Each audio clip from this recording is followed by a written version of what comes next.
O tira neira angaitua huriri, o tira tētai māngai o te haukainga, o te tari nei, ki te tuku atu i ngā mihi whakatau ki a koutou, e ngā maunga whakahi o te motu, e ngā awa tuku taniwha, nau mai, hara mai, rarau mai ra ki raro iho rā i te aroaro o Maukatere ki te uru, i raro iho hoki i te aroaro o te pai o kahukura ki te whiti.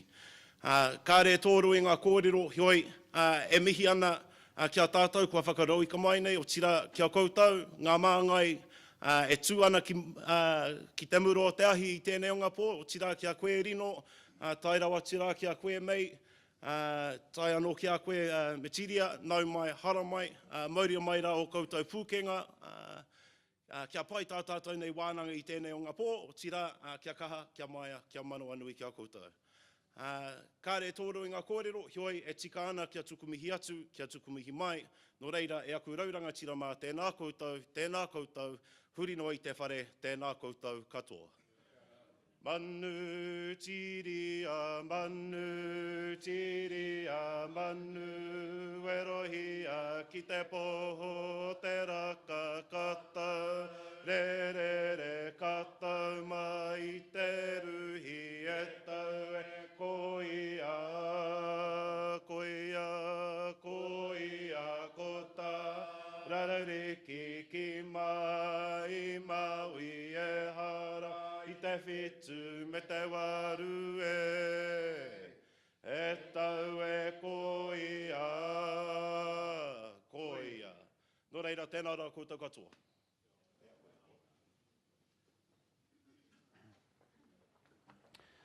E kara kōpun tēnā koe, nā wano tā tātou hi hakapuare ake, nā wano te tatau o tō tātou whare wānanga, o tō tātou whare maere, o tō tātou whare kōrero i hakapuare ake i te kākarauritanga o tēnei rau mihi atu ana kia koe, kia ngai tua huriri ki te mana whenua, o tira kia tātou e pai nei, e karama, e marama, e tātou, tēnā koutou, kia ora mai rā tātou katoa, e tautoko ane ngā mihi kua mihia.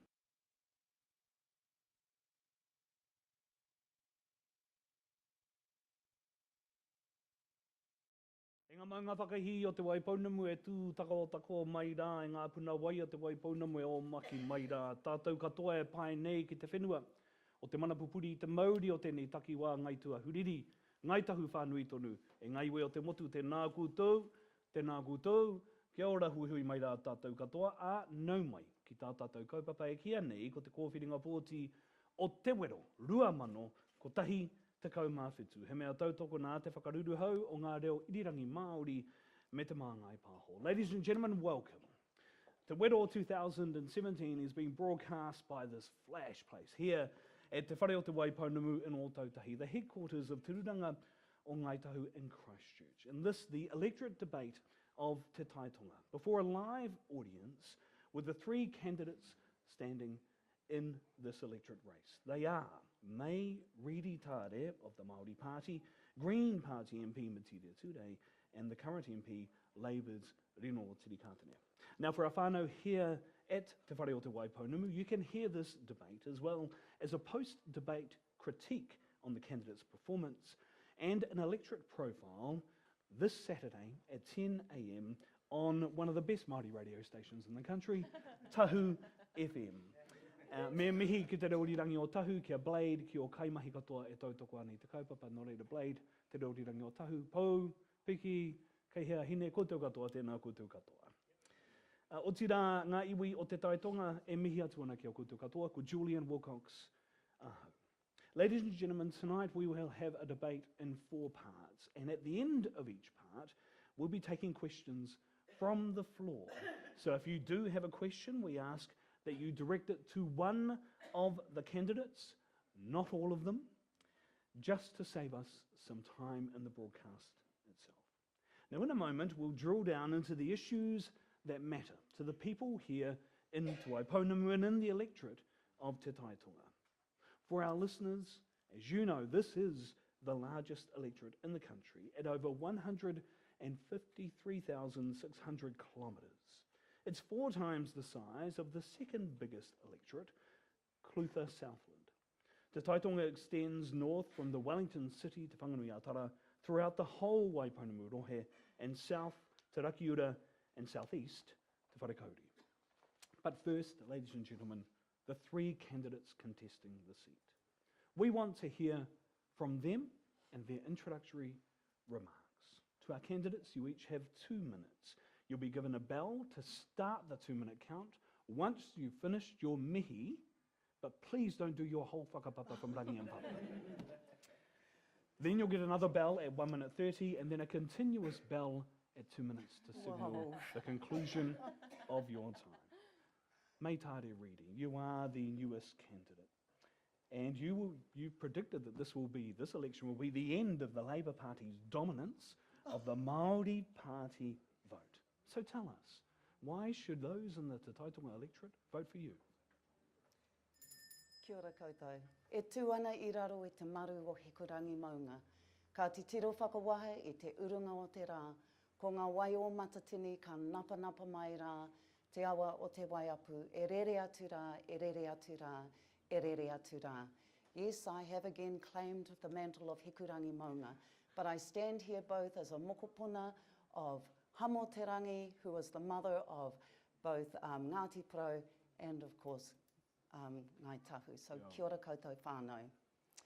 So I have a vision that I want to talk to you about. I have a vision of a bilingual country where the reo is spoken everywhere, right alongside English, where all the signage is in both languages, and where our place names, the original place names, are reunited with us. And with this reuniting of our original place names, we can then remember and honour the stories that our tipuna gave to those place names. I want to tell you a little story about a place I went through yesterday. On my way to Hokitika, went through this beautiful little place called Kumara. Yes, kumara, just like the vegetable. Except, of course, the people say that I said it wrong, it's kumara.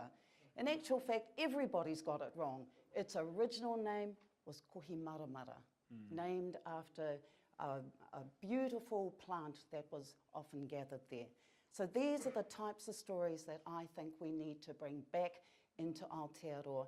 And we bring that back in with our reo, which then instills in us the pride that we have in both our reo and, of course, in our whakapapa, that thing that makes us unique and special to New Zealand. Now, the Māori Party has already been doing this. We've taken that revitalisation process and it's gone back out of government, back to the people, back to whānau, back to hapu, back to iwi. And $23 million has gone into Te Mātai Wai to make this happen.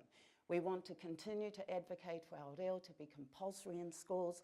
We want to increase funding so that there will be lots of reo teachers out there to help us remember that special pride we have in this taonga. I want to work towards a bilingual nation. It will bring respect and honour, and with this pride, good for whānau, good for iwi, good for Aotearoa. Kia ora koutou. Kia ora. Tēnā koe, mate. Next is the Green Party MP, Metiria Tūrei. Wow, you've been busy, eh? It's been an interesting time, and many would say that you have paid the ultimate price for exposing the plight of beneficiaries. And of course, you've stood down as the co-leader of the Green Party. So Metiria, tell us now here tonight, why should people vote for you to be the Te Tai Tonga MP? Kia ora koutou katoa e mihi aroha ki a koutou, no ati haunui a paparangi, mi ngā tika haunui ki Wairarapa. I live in Dunedin with my whānau there. I'm asking you for two things at this election. The first is that you give your party vote to the Green Party. And that's because we need a strong Green Party at the heart of what I am certain will be a new government after this election. Absolutely certain. It'll be a government that is led by Labour and that I expect will have a strong green heart with a caucus of my colleagues as ministers and doing our work. I really hope that it includes the Māori Party, because I think this is a government that could be truly progressive with Labour and the Greens and the Māori Party doing our work together. Kia ora. But I'm asking you also that if you believe that I represent you, to give me your electorate vote. And that's because you know who I am. You know that I will fight for you. I will fight for you and for your whānau and for your whenua and for your awa. I've spent 15 years in Parliament working to change our government, to change our country for our whānau and for our whenua. And yes, there's been some turmoil, and I have sacrificed a great deal of my career in that 15 years to bring these issues to our country, but it worked. Finally, we are talking about what it means for our whānau to live in poverty, and I'm proud of that. But my work is not done yet, and I want to return back to Parliament to continue to fight for our whānau and for our whenua. And for that, I need your electorate vote in Te Tai Tonga. Kia ora koutou katoa. Tēnā koe, Metiria. And finally, to the incumbent Member of Parliament for Te Tai Tonga, the Labour Spokesperson for Customs and Fisheries, Mr. Rino Tirikatene, who currently has a member's bill to entrench the Māori electorate seats in Parliament. So Rino Tirikatene, you've been a long-term MP in Parliament, with questions many people ask about what has been achieved during your time as an electorate MP for this rohe of Te Tai Tonga. So, Rino Tirikatene, why should the people here tonight and those listening on Tauhu FM continue to give their vote to you for you to be the MP of Te Tai Tonga? A ka titi hei wā mauri ora ki te whai au ki te ao mārama. Ko te maunga aora ki te maunga tipua, ka tārehua, e mihi ana ki te rangi, e mihi ana ki te whenua, e mihi ana ki ngā tāngata. Tū wini tū wana kia puta ki te whai au ki te ao mārama. A tēnā koutou e ngā mātā waka o te motu. Tēnā hoki koutou e te haukainga, e aku rangatira, e oku whanaunga o ngai tuahuriri, ngai tahu whānui. Tēnā koutou, kia ora tātou katoa. Whānau, it's a privilege for me to be representing you as your member for Te Tai Tonga. Te Tai Tonga is the largest electorate in the country. It's the most diverse, and our people are the most resilient. We've been through a lot the past 5 years, from earthquakes in Christchurch and Kaikoura, loss of our miners on the west coast, the reduction of industries around particularly Otepoti. So we need a change, and you have a strong advocate in me, but the winds of change are blowing throughout the motu whānau. The mood is changing for a change of government. We've had 9 years of national, and under our new leadership of Jacinda Ardern with Calvin Davis, it's really sparked a sense of change and anticipation of what we can hope for with a new government for our country. And I want to be part of that. Yes, I've been proud to serve our whānau for the last 2 terms, but it's really hard in opposition, whānau. No one wants to be in opposition. We're in this game because we want to govern in the interests of our people. And so it's the winds of change are blowing. The momentum is with Labour. We want to change the government, and I'm asking you to give your party vote to Labour. We need the strongest mandate possible so we can lead the next government. And I'm also asking for your tautoko, for your whanaunga, to continue my mahi to represent you as the member mo Te Tai Tonga. Nō reira, e ngā rauranga tira mā, e aku whanaunga, tēnā koutou, kia ora mai no tātou katoa. Tēnā rawa te koe, tēnā koutou katoa. And thank you for your introductory comments.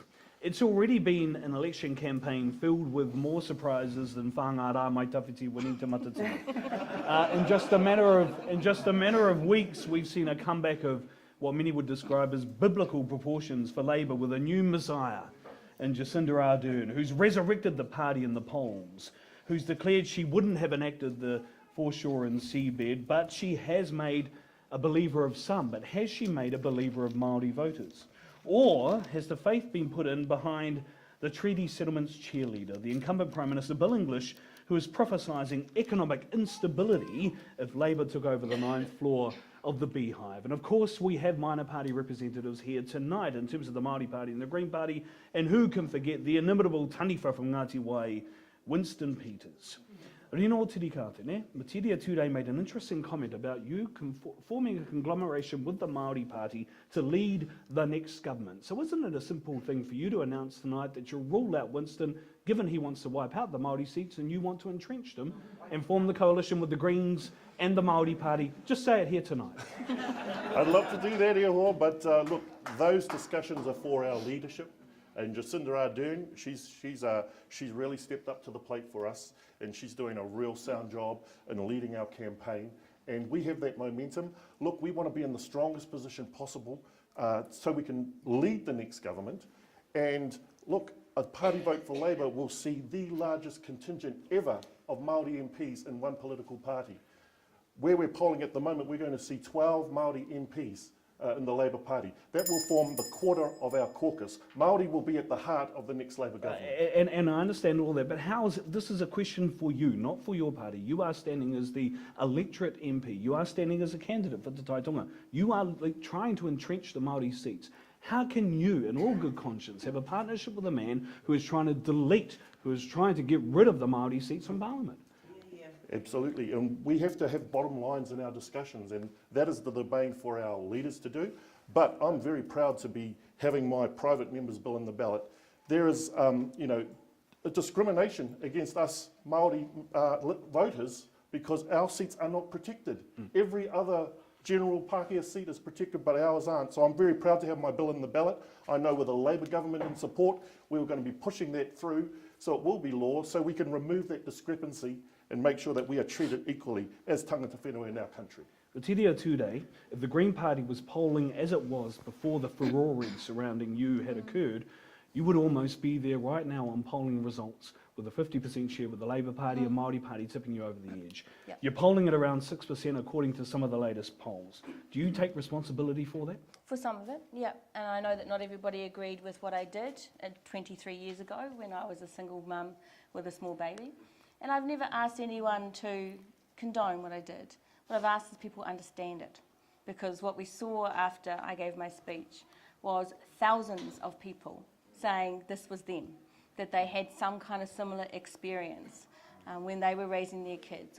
And we have to be real about that, because if we have a welfare system that requires young mums to have to tell lies to WINS in order to be able to have just enough financial security to let them get by, that's a broken system. And we've got to be honest about that and finally do something about it. So yeah, I mean, there was a personal cost, and I think there has been some cost to the party. But it's also true that when Labour is in a resurgence, the Greens and New Zealand First vote go down.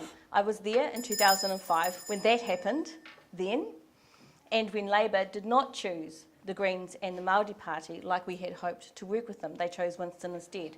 The only solution to making sure that Winston is not in the new government is to make sure the Greens are the strongest, so we are the stronger partner for Labour. Appreciate that, but aren't you putting that collective at risk of the Greens, the Māori Party and the Labour Party by you standing as an electorate MP? Isn't it better that you just continue to seek the party vote that then gives a better chance for either Metiria, Reedy or for Rino Tirikatene to be the MP, thus ensuring the possibility, perhaps the possibility, of that collective going into being government? No, because I'm not standing on the list, and neither is Rino. So, we are equal actually in which of us takes the seat in terms of the formation of government. The question for Te Tai Tonga is not whether the seat changing hands means a different government. The question for Te Tai Tonga is who is your best representative? Who do you want speaking about your issues and being accountable to you in government? Because I don't doubt for a minute that the three parties will be there. The question is, who do you want to be your voice there? That's why I'm asking for your electorate vote.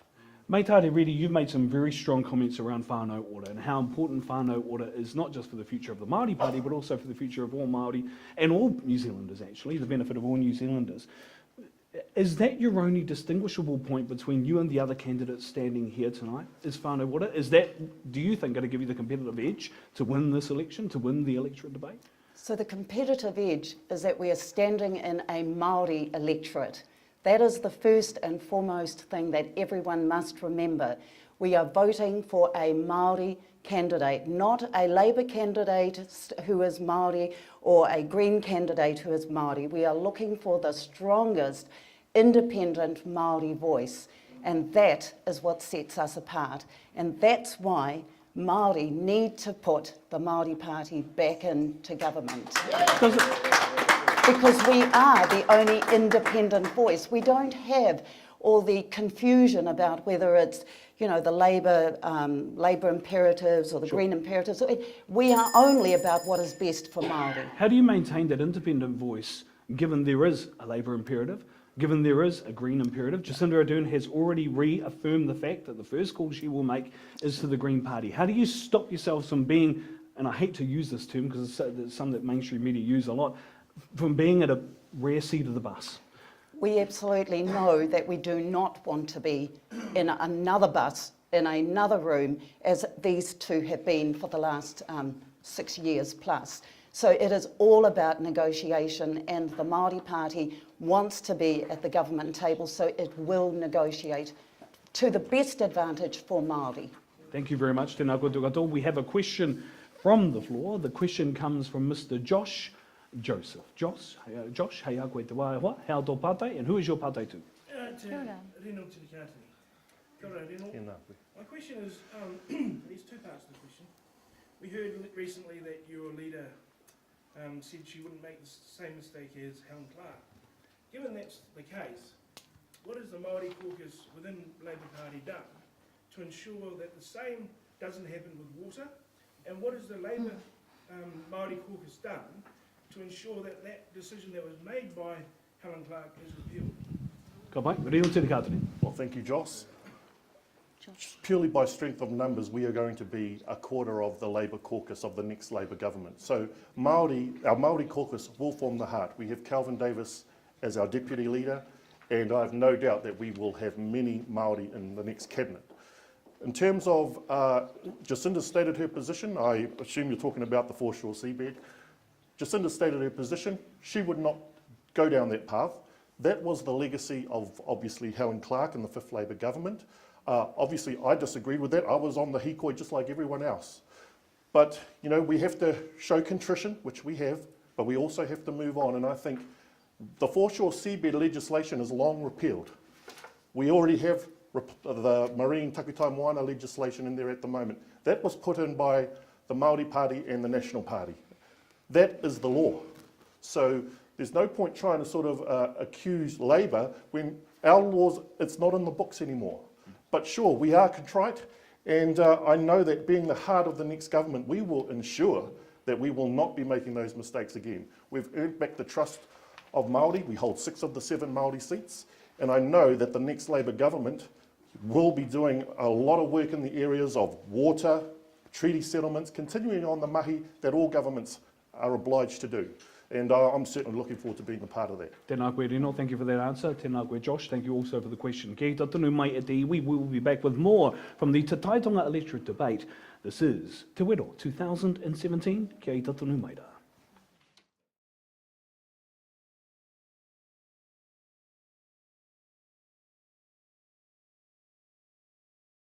Kia ora mai rā, nō rā, e tātou mā kei te hono mai koutou e are taringa mai ana ki tā tātou kaupapa, te kōwhiringa pōti o te Wero, rua mano ko tahi te kau māwhitu. Hea tautoko nā te whakaruru hau o ngā reorirangi Māori me te māngai pāho. Te Wero 2017 is being broadcast from Te Whare o Te Waipounamu, the HQ of Te Runanga o Ngaitahu, here in Ōtautahi, Christchurch, with the 3 candidates for the Te Tai Tonga electorate. They are made Reedy-Taare of the Māori Party, the Green Party's Metiria Tūrei, and the current MP Labour's Rino Tirikatene. This electorate debate, as well as a post-debate critique on the candidate's performance and an electorate profile, will be broadcast this Saturday at 10 a.m. on your iwi radio station of Te Waipounamu, Tahu FM e mihi atu ana, ki ngā kaimahi arā ki ngā upoko kairenga nohoki o te reorirangi o Tahu. Ka tahuri ake tātou ki ngā kaupapa nui o te wā. Pike River. Labour's support for the Pike River families remains steadfast. Whānau want their whānau members back. Jacinda Ardern reiterated Labour's support when she met with the Pike River families in her first official meeting as party leader. Meitāre Reedy, will the Māori Party support the retrieval of those whānau members and return them back to their whānau? It is a very simple yes.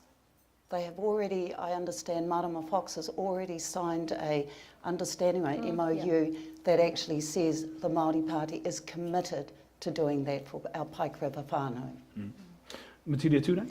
Yeah, so I met with the Pike River families as well, and I think we've all signed an agreement with them to make sure the law is structured right, so they can go back. There can be a proper investigation into the site, and that if all of the safety provisions are met, and there's really good evidence to show that they can be, that those men will be brought out.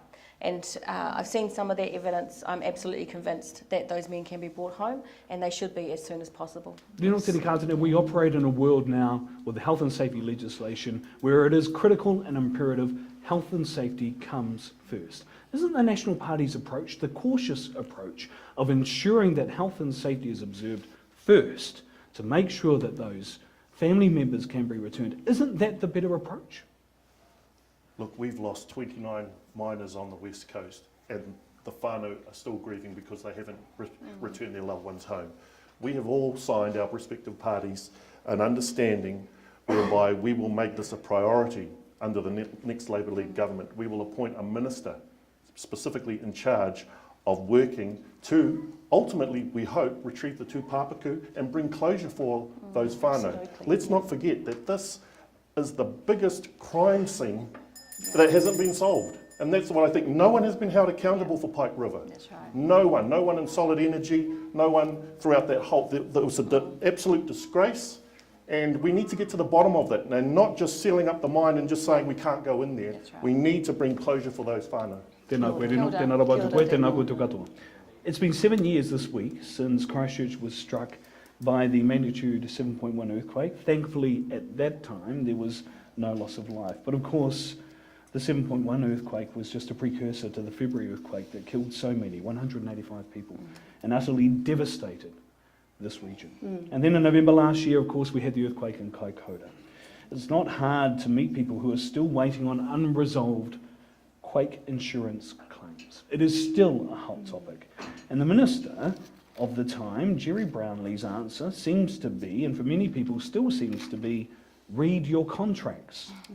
Metiria Tūrei, how would you rate the performance of the insurance companies here in Christchurch, and what would you do to fix it? It's been disgraceful. I've had cases come to me who are still waiting.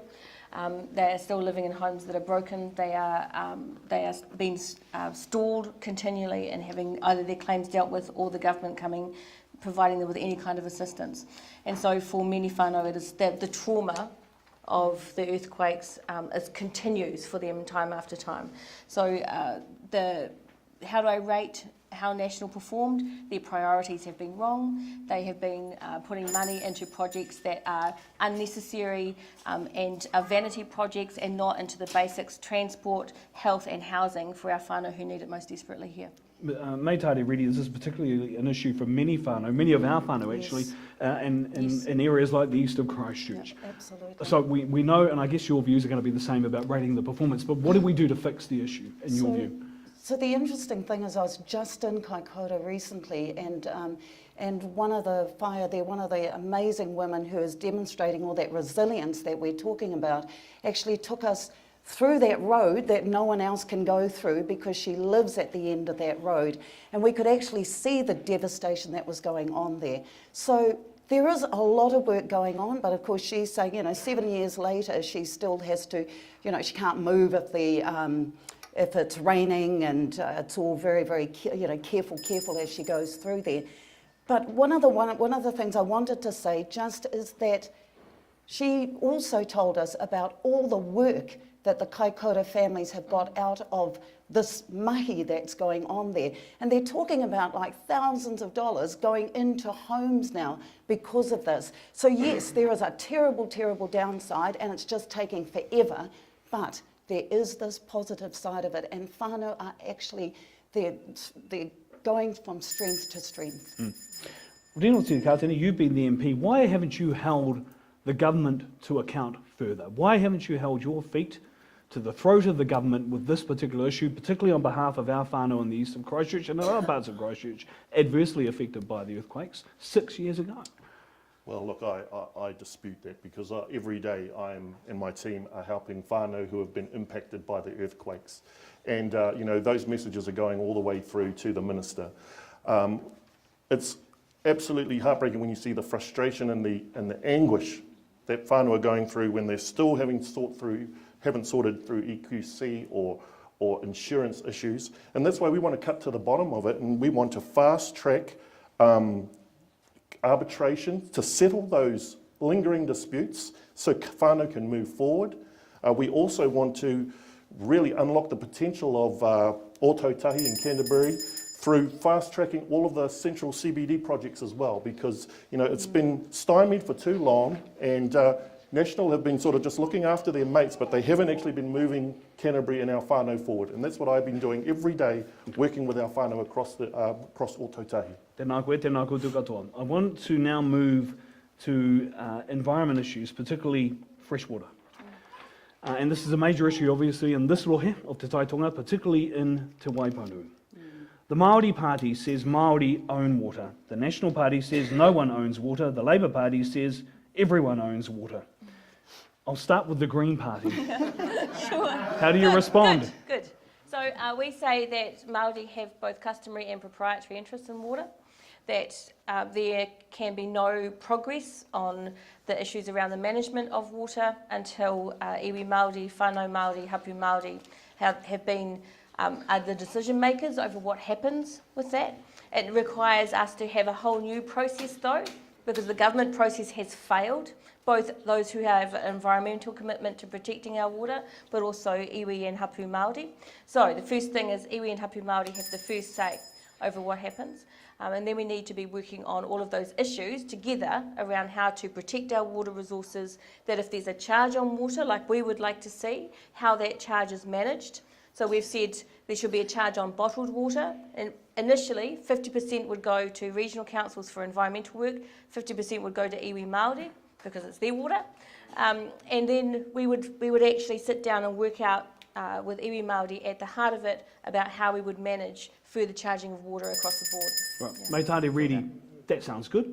Is that a policy that you would support? Is that a policy that the Māori Party will get behind? So let me tell you what our policy is. So first off, I've actually been around our rohe, the entire electorate, and this is the most polarising issue amongst all people. And it's the only thing anyone ever agrees on is that if they pollute the water, they fix the water, they clean it up. That's been the consistent kōrero. So yes, everyone says, everyone owns it, no one owns it. We say Māori own it. What we are saying is that because of our proprietary rights, what we want is a Royal Commission of Inquiry so that we can have a kōrero about this ownership. Okay. Never mind the business about bottling water and royalties and taxes. That will come after we have established who owns the water. Okay, I take that point. I guess the question would be, so much is being made from companies who are bottling water at the moment that actually could be put into conservation efforts. Right. So what do you do to stop that? What do you do in the meantime until you get the Royal Commission? Fair enough. We propose that a moratorium needs to be put on that. So it all stops, everything stops until the kōrero has been had, and Māori, especially those with the waterways running through their own rohe, have a say about who owns that water. There is a problem. I'll come back to you, Metiria. I will come back to you, Metiria. I just want to come to Rino, because your party leader says everyone owns the water. How can that work? Particularly, how do you take into account iwi responsibilities, iwi's rights and interests? Because the inference is Māori don't. We need to be very clear, Julian. Māori have legitimate rights and interests in water guaranteed under the treaty. Right. That is without dispute. Everyone knows that. National government and a Labour government, that's sacrosanct. What we need to do, though, is work with iwi to ensure that we can get proper definition around those rights and give expression to iwi, whether it's management or whether it's recognition of those rights in how we manage our waterways and our wai Māori all across the country. And I'm sorry to interrupt, but can't you just say right now, iwi have rights over, iwi have That's ownership what I just over... said. Right, okay. But I guess the further question then is, and this is something that's interesting, is that the National Government has talked about getting a panel of experts together to look at rights and how that might work out and that kind of thing. Are you talking about a specific allocation to iwi, like the 50% that Metiria Tūrei has talked about? What does it look like? What's the size of it? Look, our priority at the moment, if we look at how polluted our waterways are, particularly here in the Waiponamu, is we need to clean up our waterways, and that's why we're proposing that the major users of free water who profit from it will pay a royalty to help with the cleanup. And that money will be going to locally to the regional councils and to iwi to help with that clean-up. And also the work will continue between a Labour government and iwi Māori to ensure that we can find, we're not there to undermine treaty rights. We want to give expression to those rights, and that's ongoing work that will be happening. It's a complex area, but we are committed to ensuring that we make good progress in that area as government. Metiria, I said I'd come back to you. There was something I think you were going to make a comment based on what you've heard from May and also potentially from Rino here. Are you essentially saying the same thing? And there's a bit of... we are. I think actually we have a lot in common. Hence why I think we should be a good government. Just saying, the three of us together. But I would just challenge May on a Royal Commission. A Royal Commission is a Pākehā process. It is not a Māori process. And we've seen so often the government constructing forums and systems and, councils and various kinds of conversations, but none of them have been Māori driven. And we will not, having been through the foreshore issue and there at the time, there's no way that we will get a resolution for iwi Māori, hapu Māori, if it's not a Māori driven process from the start. Thank you, and I thank you for all your answers on this particular issue. We have a question before we go to the break. Strap yourselves in, she's a ngāpuhi. This question is from Whaia Tihi Puanaki, who I may or may not have met. Whaia Tihi, your question and to whom your question is being put. I usually don't need a mic. Kia ora whānau. I've got so much to say, but I'm not going to say it all. Ka pai. I said to the person that asked me to form a question, you're on dangerous ground, because I don't stop, but I'll stop tonight. My question is really to taku nephew and Metiria, and firstly, but I want to, and Metiria. And firstly, whānau, I want to wish us all, tātou ngā iwi Māori, I reira, we're all, I wish we were all together. And Metiria is touching it, on it, about us, and I'm into us catching all our power and somehow utilising that. So, while I'm here, he no te mihi kia tātou. Right. Kia tātou katoa. We need each other. I roto I te ao whānui, I roto I te ao Māori. We need each other. And so that's why I'm so into Māori Party whānau. Because we're into, because it's Māori. But I mea tau ki aia, ka roa wa kukoro, she said, just go for it, whatever. But taku pātai is, we'll put aside our rarus, Rino, ko koutou ko te pāti reipatera. Yeah, and we know the raru, but we know we need to move together. And so will you, Metiria has said it, will you guys, if you're part, which is going that way, looking that way, will you work hard to include us? Will you work hard to include the Māori Party? Because think of the power. And the Māori Party has been good in Parliament. Think of Whaitaria and all of them, and the values that we work under. And so that's my question really. Can we get a commitment public, I'm saying things publicly here, from you that you will somehow, if you have influence, commit to these people here that you will do your best to get the Māori Party in to government. Let's start with Rino Tirikatene. I think it is a very good question mixed in with the party political broadcast. But I think it is a legitimate question. Yes. Look, politics is a numbers game, Auntie, and we're all in it to win it. But when the race is over and we get to see who made it to the finish line, then the kōrero begins. And I'm sure that our leadership will extend an invitation to the Māori Party in terms of a discussion around formation of the next government. Because it's a numbers game. We need to get the numbers and we need to, to actually lead the government. I do acknowledge the Māori Party for the work that they've done. It's hard for them. They've held up a dominant national ineffective, government, but they've had to hold them up and, we're quite a lot. But look, help is on the way, and I think there's more commonalities that we have than differences. Kia ora, Rino. Metiria. My co-leader James Shaw has said very publicly that a Labour Greens Māori Party government is his dream government, which goes to show where we are when it comes to the negotiations. There is a bit of a reality check, which is that Labour and the Greens have committed to changing the government. So the Green Party is saying we will not support National under any circumstances after the election. But the Māori Party has not said that. So there is still a bit of uncertainty about what the Māori Party will do after the election, which is why we need to have the strongest Green Party as a partner for Labour. Okay, I'm not allowed to do this, but I'm going to do it anyway. May, I want to give you the right of reply to that. Right. Well, in actual fact, the Māori Party thinks first and foremost we need to be in government. So whoever is the one with the numbers and needs the numbers, we will be negotiating. If we get a phone call from Labour, ka pai. If we get a phone call from National, ka pai. Because our job is actually not necessarily to prop up these governments, but actually to make sure that the voice of Māori is being heard in that government, whatever it looks like. That is our commitment to you. Kia ora mai rā. Tēnā koe te katoa. Thank you very much.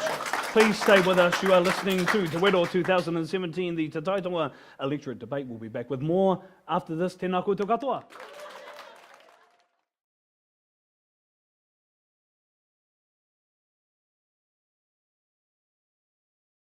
Ngā mihi anō o te wāke o koutou katoa e whakahiato mai nei ki tā tātou kaupapa kōwhiringa pōti o te Wero, rua mano ko tahi te kaumawhitu. He mea tautoko nā te whakaruru hau o ngā reorirangi Māori me te māngai pāoho. Te Wero 2017 is being broadcast from the HQ of Te Runanga o Ngaitahu, Te Whare o Te Waipounamu, here in Christchurch City. And we have our three candidates for the Te Tai Tonga electorate here with us. They are May Reedy-Taare of the Māori Party, the Green Party's Metiria Tūrei, and the current MP, Labour's Rino Tirikatene. Ho mai te pakipaki nui whakaharahara e tēnei. And again, just a reminder, this electorate debate and the post-debate critique, as well as the candidate's performance and an electorate profile, will be broadcast this Saturday on Tahu FM at 10 a.m. Ngā mihi anō ki te reorirangi o Tahu. Let's talk education. Rino Tirikatene, Invercargill already has a zero fees tertiary scheme. Mayor Tim Shadbolt says if you introduce this policy nationwide, it will crush his city in this electorate. How do you respond? Well, Mayor Shadbolt is the longest serving mayor in the history of Aotearoa, so I'm sure he'll be saying something very parochial for Murihuku, and good on him. But we want to invest in education, and that's why because it ensures the wealth and prosperity of our nation, and it lifts up every Māori whānau to a higher income bracket by just achieving higher qualifications. But we want to make it also easier for anyone of any age to take up further training. And that's why we're saying 3 years post-secondary school education for all Kiwis to take up at any stage in their life, because we know with the pace of change happening with work and technology that people do need to retrain, and we want to make that available, and it's the investment that we will make which will get dividends back to the whole motu. Okay. May Reedy-Taare, you gave a very impassioned plea, I think, at the beginning of this kōrero relating to Te Reo Māori and how important it is for you. What do you make, therefore, of the national government, who has introduced $160 million to introduce a second language in schools that includes other languages like Mandarin as well as Te Reo Māori? You know what? I think a second language is a great idea as long as it is Te Reo Māori. So if we could have all of that money going into supporting the availability of Te Reo via teachers, via kura, via developing our kohanga, I will be the first to support that. That's where we need to be putting our investment. Is it not, though, a bit of a dichotomy for you, because this is not priority of Te Reo Māori? This is Te Reo Māori lumped in with other languages that people can access, potentially at the detriment of Te Reo Māori. So that is, I misexplained it then, because in fact I want a second language as long as it is Te Reo. Okay, right. Metiria Tūrei, I want to talk charter schools or the partnership school model. The Greens essentially want to abolish the charter or partnership school model. And that would affect many special character schools that are Māori. No, not special character ones. So by getting charter schools are an experiment that's enabling National and their support parties to massively overfund some schools to the detriment of all other schools, state schools, and our kids are suffering as a result of that. So yes, we need to make sure that there is flexibility in the provision of education, but it shouldn't come at the cost of a few individuals being able to set up basically as private companies and take 3 to 5 times more funding for their kids than any of the other schools get, because most of our Māori kids are in state schools. A lot of them are in kura. They aren't getting the funding that they need to take care of their kids like they should. Kura are still struggling to be able to even build wharenui on their school buildings so that they can actually operate as tikanga Māori schools. And National is doing nothing about that. So, you know, while there's this experiment around charter schools, actually our kids in most schools in this country are suffering for it. So let's have real flexibility. I was at Te Tai today and it was amazing what they are doing there. But they're a special character school, they're a kura, they're a tikanga Māori school, and they are incredibly innovative. That is what we need to see. It doesn't make it necessarily a charter school. Okay, so Rino Tirikatene, why has the Labour Party essentially then done a flip-flop?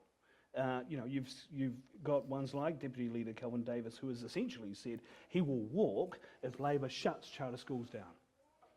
Well, here's my whananga from Ngāpuhi, so he does sometimes go off script, but look. We recorded that, by the way. Okay, te pai tēnā. But look, we, as Metiria said, we don't like the experiment around charter schools, but of course we know that we can work with those existing schools to turn them into those special character schools in accordance, but so we can get the fair funding and the fair treatment across the board. But I agree, you know, our beautiful kura like Te Pāorakai Hautu, you know, they need a new site for their school. And that's what I want to be working on, is ensuring that they get a pāwānanga site that's big and that can meet the needs for their future growth. And, you know, that's what we want to achieve in working with our whānau in government. Okay. So let's be clear that Te Pā has come in under this current regime, right? So what we are trying to address here is that we need a different model. And I think we're all agreeing on that. We may not agree with what the name is, but we need a different model to educate our kids. Now, Te Pā is a fantastic example, and they should be being duplicated throughout the country. But let's not go, oh, this doesn't work or that doesn't work. We need all kinds of options because the current system does not work. Yes, thank you very much, Lee. I want to move our kōrero along to another major issue, actually, that has a massive effect here in Te Waiponamu. I want to talk about immigration. I'm actually going to cast aside some of what New Zealand First, particularly the Labour has said about, the leader has said about immigration. I want to focus on particular issues like the immigration numbers that your party has been talking about, Rino Tirikatene, cutting immigration numbers between 20 to 30,000 a year, mainly international students, studying low-level courses. Isn't there a detrimental impact to small businesses from Labour following that particular kaupapa? But we also need to look at the other side, and that's the pressure that it's putting on our infrastructure, our housing, our facilities, our roads, just the whole lot. We need to get the balance right. And immigration is always, look, Māoris have been fans of immigration, well, supported immigration since the treaty. You know, we recognise that there were opportunities there for us.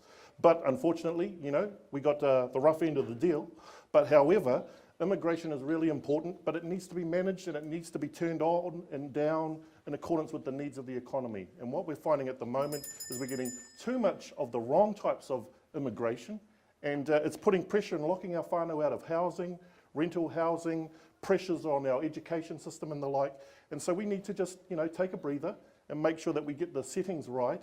And then when things come right again, yeah, sure, we can turn it back up again. But at the moment, there's just too much pressures and they haven't been dealt with under the national government. Metiria Tūrei, I saw you shake your head. I mean, do you support what I think is in what appears to be a hire Kiwis before immigrants employment scheme? Well, I mean, we have we have got to stop blaming immigrants for what is structural failure by a government. So if a government is not building enough houses for our people, it's not building enough houses for our people, it's not immigrants' fault. If they're not building enough proper infrastructure, it's not immigrants' fault. If they're not helping create regional economic development so we have great jobs for everybody, it's not immigrants' fault. And for as long as we keep blaming them for this, we let government off the hook. And I've got a real concern about Labour's position on this, because if they're going to allow blaming other Indigenous communities, I mean, we're talking about, as Māoris here, we are talking about people who are Indigenous in their own countries, who have fought their wars for sovereignty in their own countries, self-determination. You know, we should be connected to these communities, not blaming them for what is actually a structural and economic failure by successive governments. I don't want Labour to continue with that fallacy, because I think that it puts the responsibility in the wrong place. We've got enough money in this country to provide for our people. We are a rich country. The fact that governments choose not to do it is government's fault, not immigration. Mai Reedy-Taare, your party has a policy of an internship scheme to have migrants work for 2 years in the regions as builders, doctors, or in other skilled work. What do you say to some who will put the assertion that that is equivalent to slave labour as it is an unpaid internship scheme? Well, I want to actually address the fact that we are members of the global community, so I do think we have an obligation in that role. However, the values that the Māori Party espouses is actually manaakitanga and kaitiakitanga, which is actually what both of my colleagues here have talked about. And first and foremost, though, is our focus is on upskilling our own first, making sure that they are fully employed. We give them jobs first, and then once they're upskilled and employed, then we can start looking at bringing in the necessary skills that we need to go out into the regions, give them jobs, and make our regions boom like it's what we really need is them out there. So I don't know whether I answered your question there about whether or not they're an internship. Not particularly. But we are going to get, but at least if we are moving them into regions, that is the first place for them to be. That's where we want them, not up in Auckland. I mean, we need them in the regions, and if it's to encourage them to go there by paying them to go there, and slave labour, it'll only be for a short period, and then they will help that community grow. Okay, all right. We are going to go to a break very soon, but our next question from the floor comes from Talia Jenkins. Kei hea koe, Talia, I saw you here before. Lovely to see you again. Talia Jenkins has a question. Kia wai. Kia ora. This is a question for Rino. How do you feel the current animal welfare system in New Zealand could be improved, specifically production animals? Wow, that's a good question.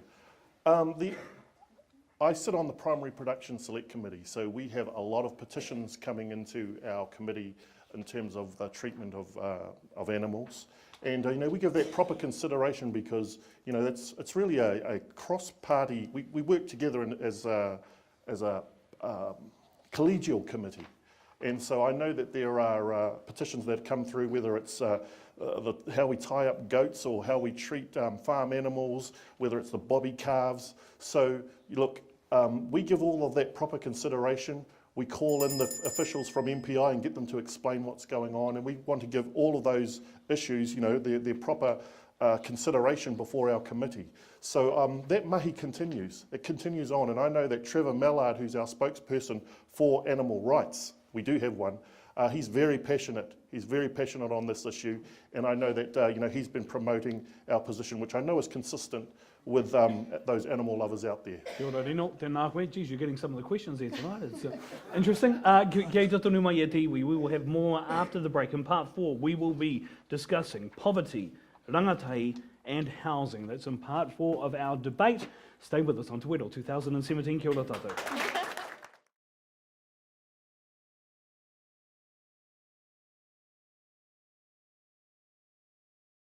Rau mai anō e ngai wi o te motu ki tā tātou kaupapa e kōkiri ake ana I ngā kaupapa tōranga pū o te wā ki te rohe o te Tai Tonga. This is Te Wero 2017 broadcast from Te Whare o te Waipounamu in all Tautahi Christchurch City, and we are with the 3 candidates for the Te Tai Tonga electorate. They are Mai Reedy-Taare of the Māori Party, the Green Party's Metiria, Tūrei, and the current MP Labour's Rino Tirikatene. And again, don't forget this electorate debate also the post-debate critique, and an electorate profile will be broadcast on Tahu FM, the voice of the Southern Nation, on Saturday morning at 10. I've just made that up actually, but anyway, Tahu FM's awesome. At 10 o'clock on Saturday morning. Kia tauria ke tātou ki tetehi kaupapa, kua roa kua nui te taupatu tia e te motu whānui. Poverty. Metiria Tūrei. UNICEF New Zealand says 295,000 children live in poverty. Yes. Both National and Labour have set a target of lifting 100,000 out of poverty in 5 years. Is that figure too low? It's too low and way too long. It's ridiculously long, sorry. We can do it in a term. We could do it in a budget, so in 1 year. And we could bring at least 200,000 of those kids above the poverty line with fixing benefits, fixing some of the working for families, getting rid of the discrimination and creating a children's credit, and increasing the minimum wage. I announced exactly this plan to do that 6 weeks ago, and I am 100% committed to that plan because I know it will work. We have had enough of listening to, measuring and a little bit of here and a little bit there, and they just have to wait, and we can do this number of kids now and this other number of kids later. Actually, those kids can't wait anymore. We are done with talking about it. We just have to get the job done. It will cost about $1.5 billion. So, it's going to cost us some money. We have got it in the government coffers. We know that it's there. We just have to choose to put our kids first for once and for all. Kia ora, Metiria. Mai Reedy-Taare. I saw you nodding, and I suspect you're in agreement here. The big parties have talked about this $100,000 figure, $100,000 poverty target. Has the Māori Party got a target, or is it? No, we don't have a target, but we completely agree that poverty should be completely eliminated. It is one of the key planks that we stand on. But I find it rather fascinating when we talk about poverty, we treat it like a single issue, when in actual fact it is not. It is lots of issues. So $1 billion, I think that might be just the start of it. Because I want to talk about things like, economic. So if it's inequality, this is about economic disparities. And an example is, why does a Māori woman get paid 25% less than a Pākehā man? So why is it that fifth child that's failing is a Māori child? So there is money there. In fact, you know what, we should take it out of the prison budget. $750 million been allocated to the next prison. Let's take it out of there and put it into fixing this problem up. And I just want to ask another question about Te Reo Māori, because you've talked about this a lot. There are 17 factors that make up the material hardships list. 155,000 children are affected by 7 or more factors. Te Reo Māori is not on that list. Should it be, and if so, why? It's good. Yes. Yes. I'm just trying to think. I'm still trying to regurgitate to get your question. So yes, it should be. Okay. I guess I can't say anything else but answer that it must be. Okay. I'll come back to Rino or Tirikatene. Rino, 3 areas in Christchurch, Sydenham, and Phillipstown. There are 3,045 tamariki who are hospitalised with poverty-related but preventable illnesses in the past 3 years. You have been the MP.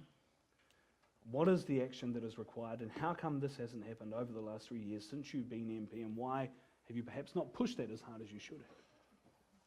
I work with these whānau daily. It's the national government that has been underfunding our health system to the tune of $2.3 billion since 2011.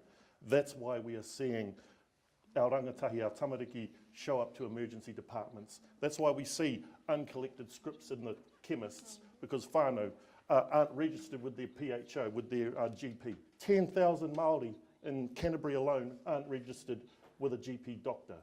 And yet, our tamariki are free. Look, our country is only as good as how we treat our most vulnerable. And under the national government, it's been an outright failure. We want to properly fund our health system, and that's why we're committing to an extra $8 billion into health, more than national, in our first term. And by doing that, we want to and make doctors' visits free. Free for those that, no, sorry, not free, but doctors' visits more affordable for our whānau. We're going to eliminate, take the cost down. I was getting carried away. My kupu koho. So But that is the policy. Ka We pai. want to make GPs Ka pai. visits affordable for everybody. Okay.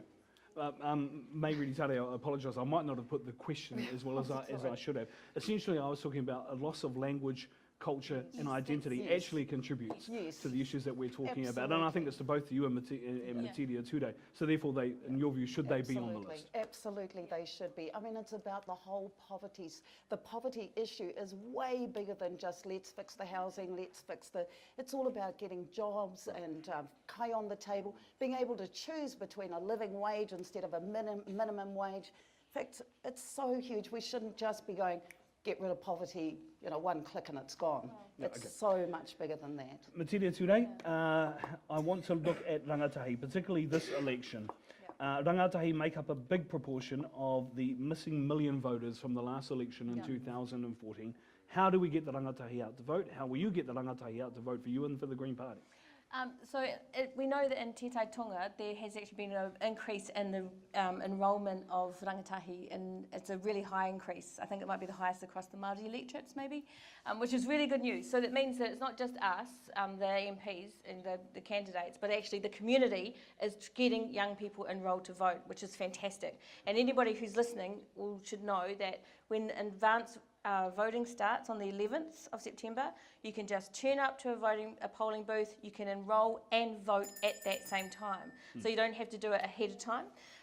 And that's really important. But for rangatahi, they've got to believe and have hope that their votes make a difference. And this election, we know that we are changing the government. We are making it more progressive. We know that we are bringing more young people through the Green Party list, like Chloe Schwalbert, like Jack McDonald, into Parliament to represent them and be their voice. And that is part of what can help drive more and more young people to enrolling and to voting.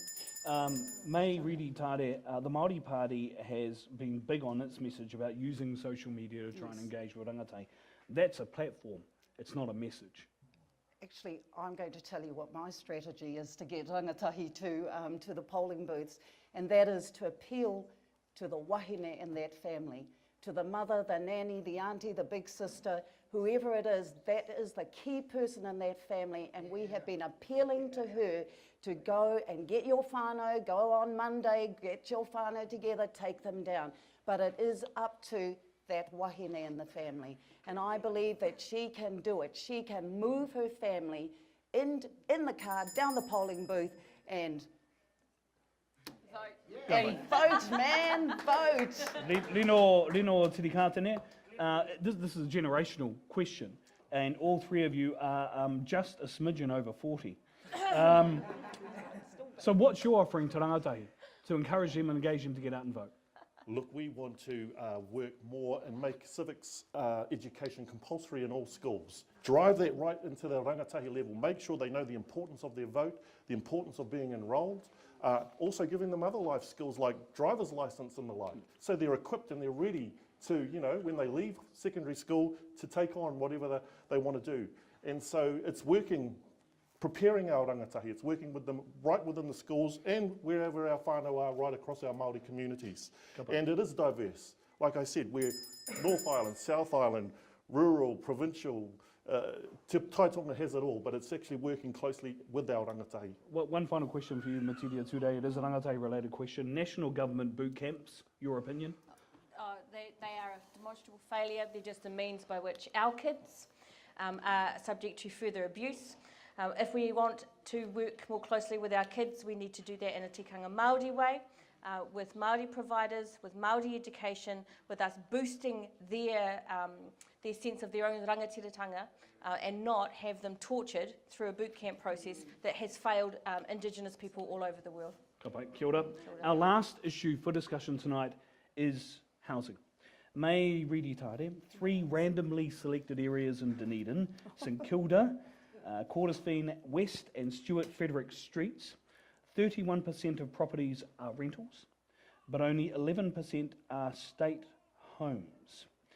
What is the Māori Party's housing policy that will help get whānau into their own homes, particularly in those areas within Dunedin that I've just mentioned there? I'm going to have to first say I don't know those areas in Dunedin, but we have a very strong policy around social housing. social housing that is a basic right of all of us. It needs to be dry, safe, and the most important thing, affordable. And to get them to that stage, we need support, actually not just from government, but I think we need to be working with our iwi to actually start. I mean, it's already happening here in Ngaitahu. They already have emergency housing available here. They are a great example of what we can do everywhere else in Aotearoa. Will you ban foreign speculators from buying existing homes? Would I ban them? I would. We will. Hang on. We would ban them from actually owning property. Yes. So I'm just having to think about. Okay, they're coming in to speculate. Yes, we would. We would. I mean, it's the whole issue about land. We don't want them buying up our land either. We actually, if they want a piece of land, they can lease it. In fact, I was thinking they can lease these. Lease the houses out too, but they cannot own them. Metiria, Tūrei, I'm going to ask you the same question. Would you ban foreign speculators from buying existing homes? Yeah, we've said that, and we would also put in more controls to prevent the super wealthy from being able to buy up precious land, rural land, farmland. In the south, it's particularly acute that there's a whole cohort of wealthy, often Americans, who are coming in to buy some of our most precious land. In terms of the social housing, though, I mean, those areas you mentioned in Dunedin, one of those areas is really student housing, one is particularly poor housing, one is slightly wealthier. Right. And so what we need is a concerted house building program that I agree with May, is government partnering with iwi Māori, with community organisations, with some private developers, with councils to build more houses, to be the driver of housing provision across the country, because the provision of housing should be treated like core infrastructure. It's just as important as clean water. It's just as important as electricity provision. We cannot have a decent society if we have 40,000 people living homeless on the street. Rino Tirikatene, you've already made clear what you think of the foreign speculators question, so I'll ask you something different. 50,000 of the 100,000 homes Labour will build are going to Tāmaki Makaurau. That only leaves 50,000 for the rest of the motu, and your leader has spoken also about Queenstown requiring housing as well. So what are you going to do to make sure areas like Dunedin, Invercargill, East Christchurch and Westport get their fair share? Our Kiwi Build program is to build 100,000 affordable homes in 10 years. So it's a 10-year massive building program. Right. Obviously our immediate focus is on the high need areas, such as Auckland, such as Queenstown, but we are going to be building in all the major communities around New Zealand. It may not be thousands, but we will be building houses, because if there's one thing that the next Labour government will be doing is building houses, stopping the sale of our state houses, building more state houses, building more affordable homes through Kiwi Build, making the conditions better for our whānau that rent, but also trying to put them on the path where they can own their own home. So the housing crisis that's developed under 9 years of the national government is a disgrace. They won't admit that they've created one, but it's evident for everyone to see, and we just want to crack on and make sure that we build more houses for all of our whānau. I have one final question for each of you. The first one I will ask is to Rino Tirikatene. The Labour leader Jacinda Ardern, as we know, has said that she would not have enacted the foreshore seabed legislation. Will she now, and will you now perhaps acknowledge that the Labour ministers did know about the Tūhoi raids and an apology should be issued for that? Look, I wasn't a party in part of Parliament or in the 5th Labour government under Helen Clark. Look, those are legacies that they have left, and we have paid the price for that. We have been contrite. I certainly am, and I just want to make sure that we can move forward in terms of making sure that we can hopefully earn the trust of the people, and I certainly do believe that Labour is well on track to doing that. But also we want to address the issues around the mamae that was created. But I certainly believe that all of those things are interconnected. If we can get the well-being of our whānau right, through health, through housing, through education, through higher incomes, all of those things can help with the well-being of our whānau. And that's really the priority that we want to be focusing on. Kia ora hoa. May Reedy-Taare, I think all of you potentially have whānau or have had whānau in gangs. But May, I wanted to ask you, do you consider those whānau members and gangs to have less human rights than you? Absolutely not. They deserve the same human rights as everybody else. I mean, I'm very, very saddened by that policy that was recently announced, because I do have whānau who are in gangs, and I mean, actually a lot of my whānau in particular are actually quite ill. They have mental health issues, and the last thing they need is cops breaking down their door and taking them off to boot camp or, you know, prison. So I'm absolutely against that, and I think everyone deserves the same rights as everyone else. Kia ora. Metiria Tūrei, he or she who lives by the political sword dies by the political sword. You get the occasional Do you have any regrets now that may in fact lead to the end of your political career, and on the other hand might lead to perhaps you running an NGO benefiting from your political expertise? I don't regret telling my story. I don't regret speaking the truth about what it's like to live on welfare in this country. I don't regret that other people felt inspired and felt that somebody was listening to them and to their stories too. I wish I had understood more about the effect or the likely smear campaign against my whānau, because that was why I had to quit, to stop my whānau from being what I think was just abused. But we changed the conversation in this country and made poverty an election issue, and we brought people out of the woodwork who were saying, this is what my life is like too, and their voices deserve to be heard. Their voices are as important as anybody's. They're more important than mine.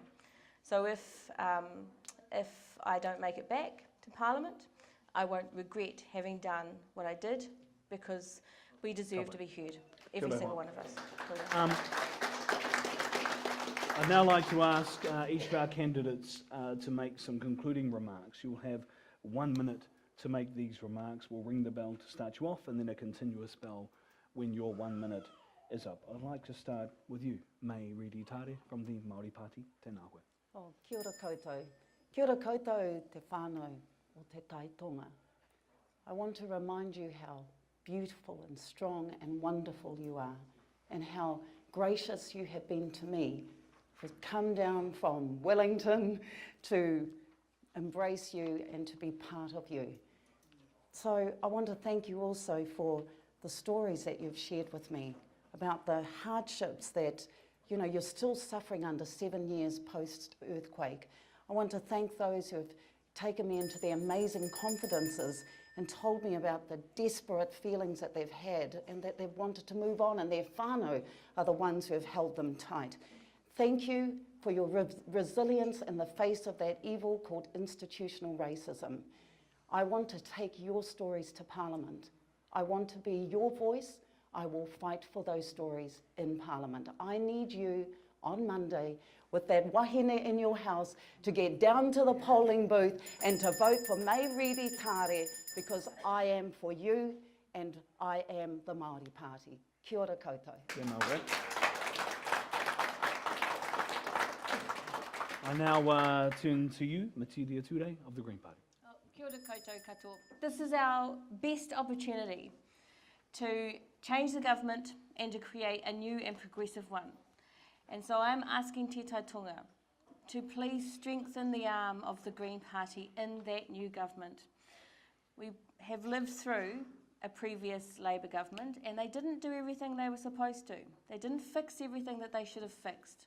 And the only way they will this time is if the Greens are a strong partner with them to make them do it, to clean up our rivers, to deal with climate change, and to finally end poverty in this country. And if you want to see me back, if you think I represent you and you want me to speak on your behalf in that place, then yes, please give me your electorate vote. But more important than anything, return my team, Marama and Jack and James, return my team as strong as they can be, so that they can fight for all of us in the new government. Kia ora koutou katoa. And finally to you, Rino Tirikatene from the Labour Party. Tēnā koutou te whānau.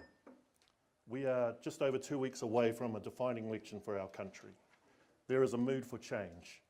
There is momentum with Labour. Jacinda Ardern will be our next Prime Minister.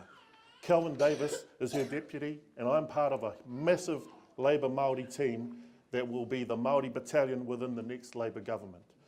And I'm proud to represent Te Tai Tonga. I'm part of Te Tai Tonga. We're all connected, we're all whānau, we're all whanaunga. So I want to continue the work that we're doing, but I want to do it in government. And I know that we have the team, and we want to fix up the damage that's been done under 9 years of national. Let's make a change. Nō reira e te whānau o Te Tai Tonga, me poti tonu koutou mōku, tō koutou whanaunga, poti mo te rōpū reipa, me tini te kāwanatanga, kia ora tātou katoa. Kia ora, tēnā koe. Ladies and gentlemen, that concludes our Te Wero debate, Te Wero 2017. But can I finally get you all present here to show your appreciation for three people who I think are all outstanding candidates who represent their parties well, with pride, and represent, most of all, Māoridom with pride as well. Could you please show your appreciation to our three candidates, Metiria, Tūrei, Mai Reedy-Taare, and Rino Tirikatene.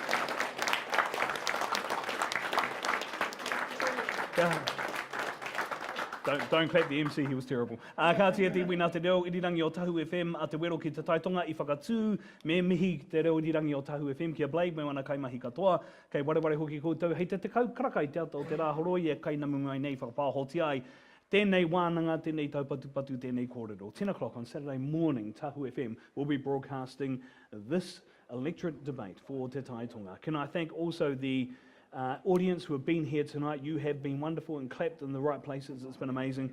So thank you for joining us here tonight. Thank you for joining Te Wero 2017, brought to you by Te Whakaruruhau o Ngā Reo Irirangi Māori and Te Māngai Pāho. We wish all our candidates the best of luck. And coming up next, ladies and gentlemen, is the post-debate critique. How well did the candidates go? The debate critique will be led by former broadcaster and also former National List Member of Parliament, Claudette Hawiti. She'll be joined by the wonderful Hine Pounamu Rongonui and the Hurt Locker, Kurt McLaughlin. That is us from here tonight, ladies and gentlemen. Thank you for joining us. Tēnā koutou. My name is Julian Wilcox. Kia tau, ngā manaakitanga o te rungarawa kia tātou katoa. Kia ora tātou.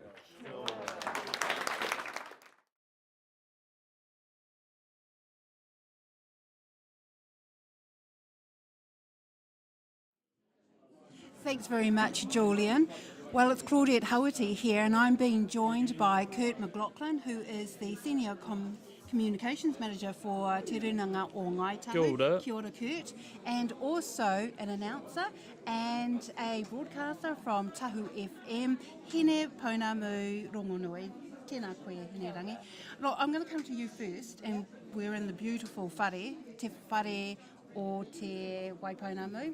It's a fantastic, can I just say it's a fantastic building for all of us up in Tamaki Makaurau. I think this is something that the urban authorities need to invest in. Anyway, Hine Rangi, for you as a voter coming in, were you decided as a voter when you came in and heard the three candidates, Rino, Mai and Metiria? Did you make up your mind beforehand, or did you make it up when you heard them? So I wasn't decided at the start. I'd just come in with an open mind and an open view of what I wanted, really, and just to see who would move me, really, and what their values were to me, and yeah, just an open mind. So I wasn't actually decided on who I was going to vote for. Are you any clearer now than what you were when you first came in? Yes. Yeah. So would you like to say which way you're swinging? Metiria. Yeah. Well, she's definitely somebody that is very engaging. I mean, if you have seen Metiria perform as a candidate or as a speaker anywhere, Kurt, she is a very engaging speaker, whether you like green policy or not. Oh, for sure. She was really good today. For me, she was probably the outstanding performer, really. And it was simply just because you've seen all the stuff in the news recently about the issues she's been going through, and just coming in here, she was really strong on green policy, and she was really strong in talking about her own voice. And like Rino, both of them, when they're not represented on the list and they're going just for the electorate, you hear a really strong voice in terms of what they're trying to achieve, because you know they're not going to be in Parliament unless they win the seat. So it was quite inspiring to hear them speak. And I thought Metiria coming back from what she's been through was quite interesting to hear her speak. And so that was the question I was going to ask you. Who was the most outstanding performer for you this evening? And you said it is Metiria. Probably Metiria, yeah. But also too, one of the reasons why Metiria is so strong is because she does know Green Party policy extraordinarily well, Hene Pounamu, which is another reason why she probably resonates with you. Yeah, she does. So whatever she says, it sounds super down to earth, and it really kind of relates to any person, really. That's what I feel like. What she goes for and what she says kind of can resonate with, what I feel is right as well. So, well, talking about policy, as we said, Metiria, 15 years in Parliament, that's a very long time. So you would expect her to know. She should know the policy, you're right. Plus she's also was the former co-leader of the Greens, so you would expect her to know policy because she wrote it. And it's difficult against someone like May, who is in her first sort of run at a campaign and hasn't been in Parliament for that time, who also I thought did very well today, coming in speaking about Māori Party policy. And it was quite a tough sort of crowd, because they were all talking about sort of potentially a swing in momentum with this election. So I mean, you are kind of looking at the Māori Party do have that side with National but also with Labour, so I thought she was really good at discussing Māori Party policy and how they want to be there with the next government, and the polls look like they should be there. Well, we could effectively see the next government up there this evening. Māori Party, Labour Party, Green Party. You know, Metiria did say that it could be a Labour-led party with green hearts. But where does that leave the Māori Party then? Yeah, true. I mean, it's an interesting proposition for them, because with Winston still floating around as well, it is interesting to see who's actually where the polls are inevitably going to sit. As you say, the latest polls are looking like it could possibly be the three of them. But does that mean that the Greens are the focus of that government, or will the Māori Party be? I mean, you've been in Parliament before. Do you think they'd have a strong voice if they were sort of the smaller part of that party, or do you think the Māori Party? Yeah, the Māori Party. Probably, absolutely, and I think that they would have probably a different type of conversation and relationship with the Labour government than what they have with the National government. It's not to say that the National government, treat them like the Māori at the back of the bus, because they do have a very genuine relationship with them. I mean, they do have a very good relationship, as an example, with the Prime Minister Bill English. When he was the Minister of Finance, they had a very good relationship with him, particularly Tariana Tūria. And they have an extraordinary relationship with the Ministry of Treaty Settlements, who of course, worked with the Ngaitahu settlement during his time, when he, Minister Finlayson I'm talking about. But the only problem that we have, Hene Pounamu, is that none of them could really talk about rangatahi policy and how they would draw rangatahi in to vote and what they had to offer rangatahi. I found that disappointing, did you? Yeah, it was quite disappointing, just because rangatahi are a massive majority don't actually go out there and vote. So I think maybe if they did think about that a little bit more, it would really help. But I know May got a question about social media and how that could work with rangatahi, and she didn't really talk too much on that either, though, when that came up. Yeah, they weren't really offering any new sort of solutions, right? They were kind of saying that the same platforms they've been using to get voters to turn out in the past are still the way that they should get rangatahi to vote at the moment. But what we're seeing in the statistics is that rangatahi aren't going out and voting, and Māori are worse on every statistic of voting. So, I mean, your rangatahi aren't voting, and then your Māori rangatahi aren't voting. So it's it's a spiral effect. So it was a bit sad not to see them come up with some new solutions. And I know we were talking before we started on air about the possibility of online voting and things like that as tools to try and get rangatahi to vote. Yeah. And I mean, I would have been interested to hear their thoughts on how new avenues of technology could have helped get rangatahi out to vote. The only thing about social media and online voting and online anything is that online and social media, they're platforms, they're not messages. So you can be on it as much as you like, but you can always be unfriended. And so you still have to give the right type of message to rangatahi. How do they want to hear stuff? And, exactly what do they want to hear and how do they want to hear it? Yeah. Well, when they were talking about rangatahi, I had a little think in my own mind about what rangatahi really feels, especially Māori rangatahi, and I think there's a real epidemic of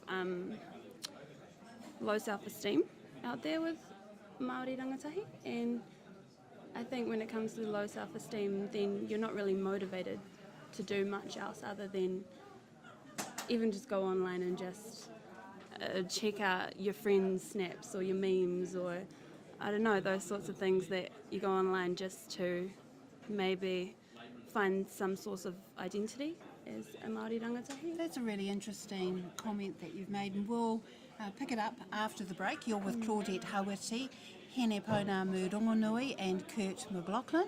We're at Te Whare o Te Waipounamu, and this is the Te Tai Tonga debate.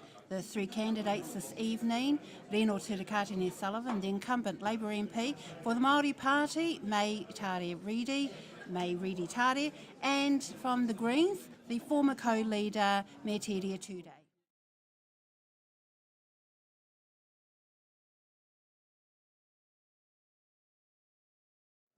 Well, it was an interesting comment that Hene Pounamu made just before the break, Kurt, and that was about low self-esteem for rangatahi. I think that's really interesting because we've just had that appalling, statistic come out, over 600 people committing suicide, and, there was a big hui up north in Kaitaia where we had something like 16 rangatahi from Kaitaia alone commit suicide.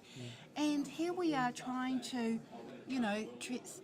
settle treaties and settlements and, poverty, housing. I mean, we know that it's all interrelated. And then we hear rangatahi say that the rangatahi are experiencing low self-esteem. It's a wake-up call, isn't it? It is a wake-up call, and especially here when we're in Ototahi, because you have the earthquakes, and there has been a lot of talk about mental health posts and mental health problems in schools where, because of the disruptions of the earthquakes and those sort of things, they're even more adversely impacting on rangatahi and how they're engaging, because their life has actually been so shaken up over the past sort of 7 years this week. So it really is, it's an interesting point that Hene Pounamu makes, and I agree. I was surprised as well when talking about rangatahi and trying to get them to vote that none of them even mentioned any policy. So they talked about avenues where they might be able to reach them, but you can always reach people if you've got policy that's actually going to help them as well. Yeah. And no one sort of took the avenue of sort of discussing what policies they might have had to actually help rangatahi and why they should vote for them, because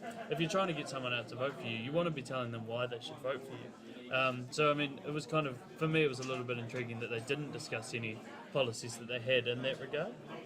And is that something that you agree with, that, there was, nobody is saying anything to you except boot camps? If you get into trouble, you're in a boot camp. Yeah, that is, in my opinion, a very bad way to relate to rangatahi, and even, I would think it would just make it worse in a way, because rangatahi, well, ultimately, underneath it all, they kind of just want to be known, and they want to have people believe in them, and they want people to know that, well, they have a voice in a way, and that will it's just behaviour modification rather than actually changing who rangatahi actually are on the inside, especially as Māori, because our values are so deep and so real that changing their outsides and their behaviours, I think, will just confuse them. One issue that they were all united on, Kurt, and that was bring home the whānau from Pike River. They were, yeah.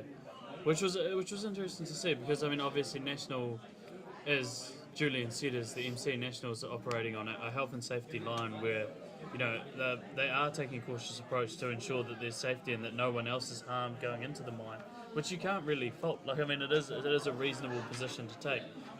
So I mean, I understand that fully, and I mean, I support trying to go in and get those bodies out, but it is something that you should be considering the risks of as well. So it was good to hear all their support, and I mean it will be nice if there is a change of government to further look at that, because I know National's kind of taken it off the cards a wee bit, and they may have been a little bit too cautious, but I'd still like that if they are going to get them, and as I say I want them to get them, would be still done in a cautious approach to ensure that no further harm is caused in the mine, because you don't want to have people going in and getting injured themselves. Well, I think it was Rino, or it could have been Julian. Health and safety, cautious approach must be had, but that doesn't mean that you don't go in and get the bodies, because I don't know if you remember Hine Pounamu, but actually John Key promised those families that he would go and get their bodies, and you know he never did, he hasn't. And in fact, I think Rino was quite correct in saying it's probably one of the biggest crime scenes where no one has been held accountable. Yeah, and for sure, and that's what I mean by opening it up means you can actually further have that discussion as well, because at the moment it's kind of just closed and stopped. So I mean, yeah, Rino's right that there hasn't been anyone held accountable, and it is a sad travesty, and you can understand all those whānau must be completely upset because there's nothing being done to help get the bodies out, and there's nothing being done to bring justice to the whānau. So yeah, it's great to hear the party saying that they're going to want to try and engage more in that kaupapa. Earthquakes, Christchurch East.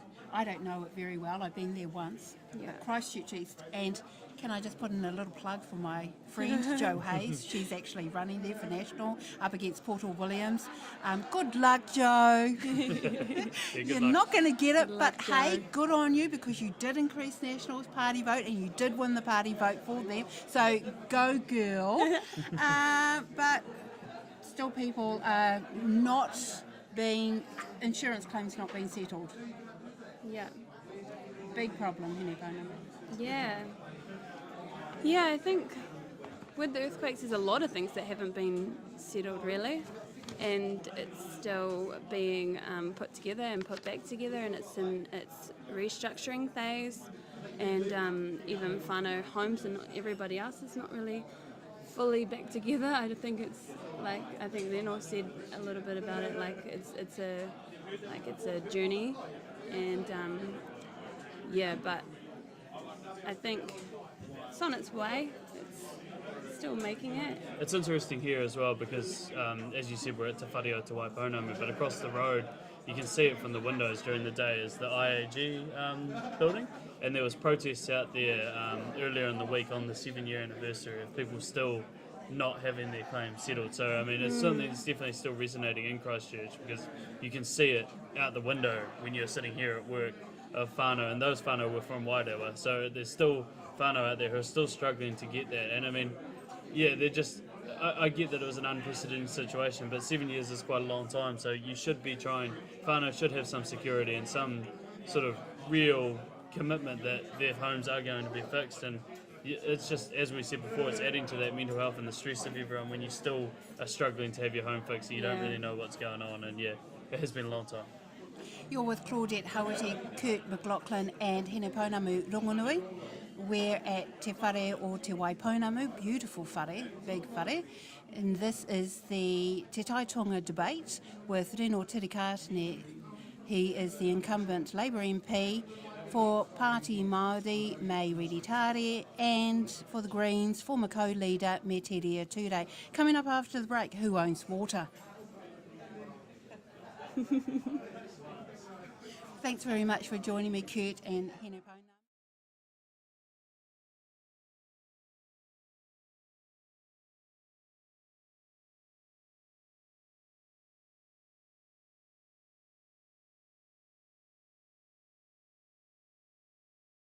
Oh, that's a tough question, and that's what everyone was saying up on the stands today as well. I mean, Māori clearly have a right in water, and everyone sort of said that, but there's still, like, te mana o te wai, you need to put the water first, but so the first thing we do need to do is ensure that we clean up the rivers, and we ensure that they're at a state where people can go swimming in them, and like, we don't want to be in a position where you have such a beautiful country and you can't actually go use the waterways.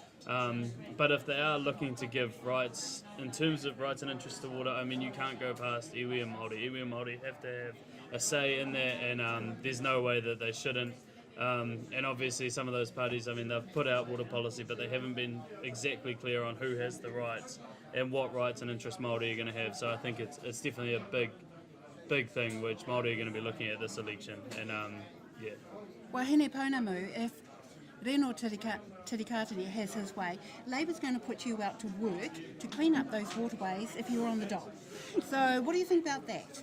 Would you work, young person you, rangatahi, if you're on the dole, would you work to clean up the waterways? No, that would, well, no, I would not.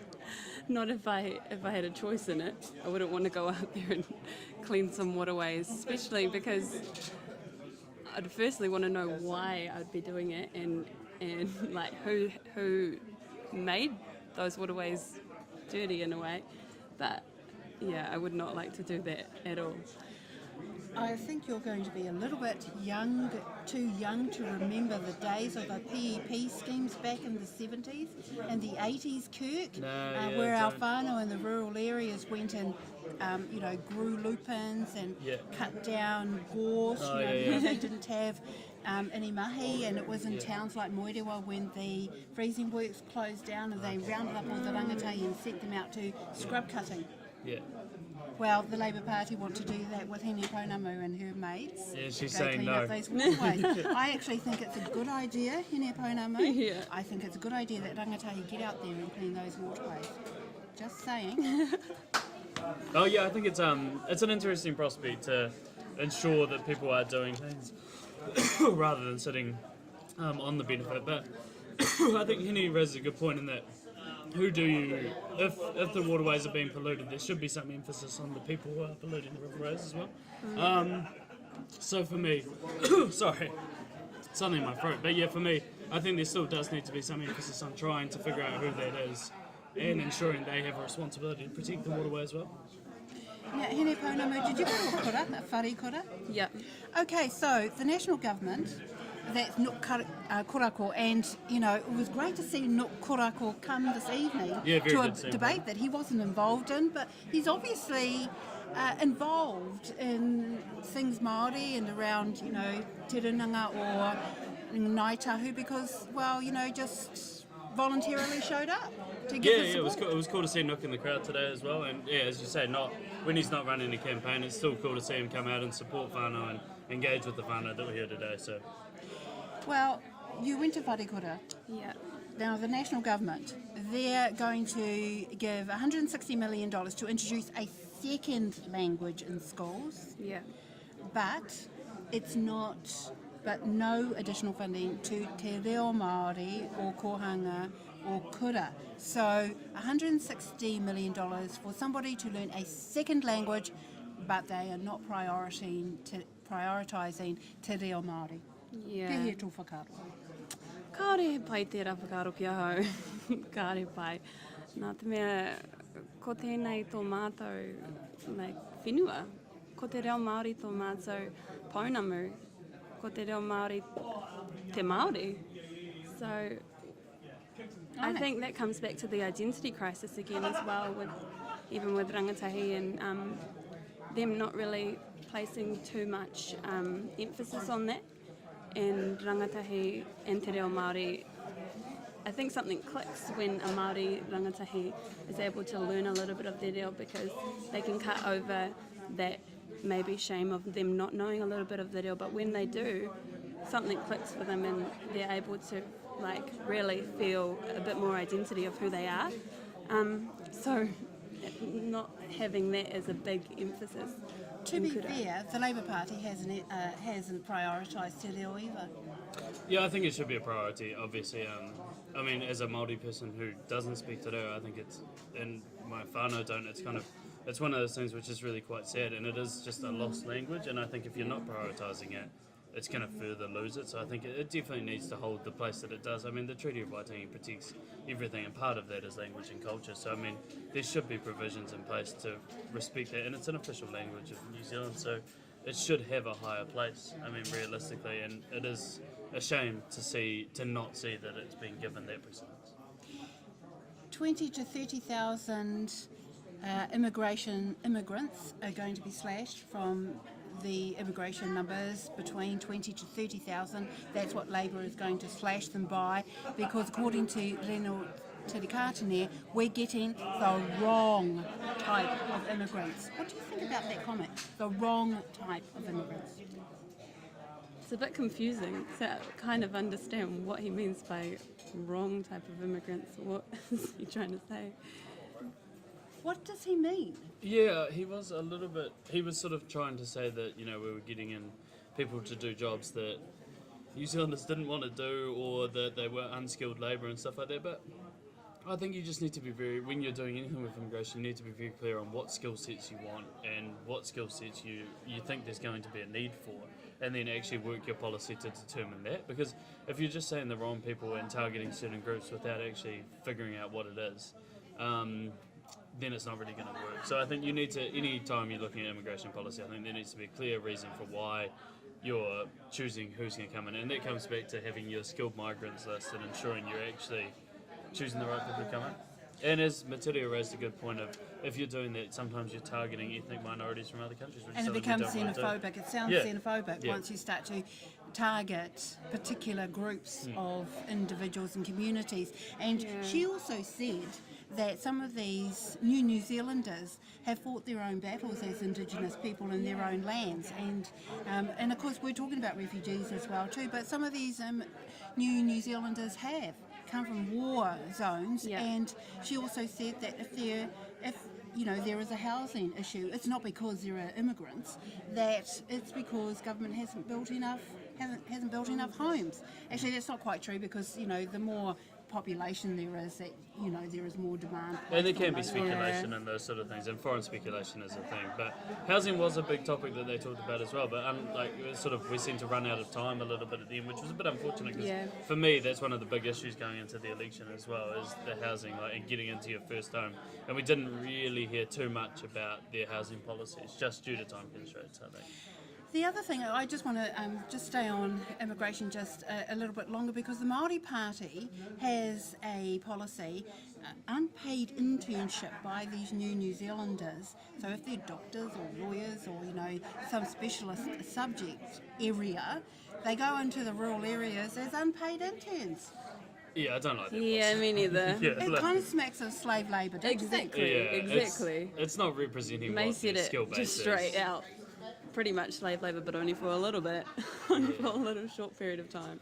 I'm not. They didn't really explain too well what the reasoning behind that was. I mean, from the outset, it doesn't look like it's a great policy. It doesn't really inspire what you want from giving training and helping people to do the right job. So it's kind of for me, it sounded not great. Although Labour did announce a housing policy, which I thought was very beneficial to Māori. They've got a social service housing department, social build department, and inside that they're going to have a Māori housing unit within that. So that policy was announced a few months ago, and I think that will resonate with some of our voters. And combined with, talked about the 100,000 new homes, affordable homes and stuff. It's a really useful policy, because you do want to, you need to increase the housing stock so that people, especially like me and Henny, can actually look to try and buy a first home, because at the moment it's looking very, very tough. The only problem with that for you down here in Te Tai Tonga is that 50,000 of those 100,000 are earmarked for tamaki makaurau, and of course they must, because we've got a huge population. But you also need them down here as True, well too. So that means that the rest of them or two is going to have to scrap it out for 50,000. And Labour has also targeted Queenstown as an area where they've got to build more whare, so that's part of your 50,000 gone. Yeah, true. I mean, you're right, but it is a problem fully across Aotearoa, so it needs to be looked at in that regard. But I think it's still, 100,000 homes sounds like quite a lot of homes, so it sounds like it's at least an aspirational, it's a good target to be going for, because we really do, in my opinion anyway, need housing stock, or else it's just never going to be in a position where you can look to buy a house. But you're right, I mean, it is difficult, that Auckland thing, especially coming when you're in the South Island. Which party do you think, or candidate do you think, Hene Pounamu, had the best handle on poverty? I think I liked Metiria's values, but what Rino was saying, what he was going to do, was quite good. So Metiria had a good handle on what you could kind of tell that she could empathise with it really. She's been there, I've been in your position, I know what it's like there. I like Metiria's one. Because, and picking up on Hene Pounamu's comment around Metiria, she did actually announce a great families package, welfare package, at the same time that she talked about her own benefit fraud. Yeah, and it kind of got overshadowed. And it got overshadowed. Yeah. Yeah. And that was disappointing because it was actually a really good package for beneficiaries, for low income earners, and for students as well too. And she did mention this evening that the target of lifting 100,000 tamariki children out of poverty in 5 years was too little, too long. Yeah, it's an interesting policy, that one. I mean, it seems as though, having watched the leaders' debate the other night, that it kind of just came up as a policy, sort of a wee bit on the fly by the Prime Minister. But yeah, I mean, it's good to see a target because currently there has been no target, so it's good to see that there is going to be a target and a push. And what was interesting was all the candidates were talking about how poverty is actually far bigger than just that. You know, to fix poverty, you have to invest in health, you have to invest in education, and you've got to invest widely across your budget. So it's not just a simple fix. So saying you're going to lift 100,000 people it's rhetoric, it's fine, but you really need strong policy and money to back that up, or else it's never going to happen. Yeah, strong policies and lots of money, and we don't want to see that $11.6 billion gap in any budgets that National think that Labour has got in their budget. And talking about Labour and their new leader, Jacinda Ardern, so for a rangatahi, wahine rangatahi, is she somebody that you could, think I would like her to be my leader? Yeah, well, that's funny because I was listening to one of her speeches this morning, actually, and I actually could relate to a lot of things that she was saying, and the way that she sees poverty in New Zealand, I think is really, really good, and homes as well. So, yeah, I think she's strong and she's a wahine, and that's always good. So, do you think she would be somebody that can get kids rangatahi to the polls? I think if she worked with other people, worked with people who know rangatahi a little bit better and know the background of rangatahi, know Māori rangatahi, and works hand in hand with people who really, can know personally about rangatahi, then I think she could. Yeah. There's been a lot of momentum with Jacinda. I think I wouldn't have ever expected it with any politician coming in, a new politician. I just wouldn't have expected New Zealand would embrace a politician like that, Jacinda. Like the way everyone sort of talks, and it's just been a huge shift having someone like that, and I just wouldn't have expected it from New Zealand politics. I just sort of... And the other thing is, people are also saying that this isn't so much about Jacinda's inexperience and her knowledge of policies and taxes and, just financial knowledge. This is a generational shift we're looking at now. That generation is now coming up and taking over leadership, and it's the two, Bill English and Jacinda, you are staring in the face the generational shift. Yeah, you are. And I mean, Jacinda, to her credit, has been in Parliament quite a long time as well, so it's not like she's new to the game, but you're right, there is it looks like there's a generational shift. And when you look at the vote for change, when you're looking at the votes that aren't national and ACT, there is actually looking like there's a sentiment towards change in the polls at the moment, so there must be some shift. And I think, as you say, Jacinda's generational shift is pushing that as well. Yeah, okay, it's relatable. Last question or statement.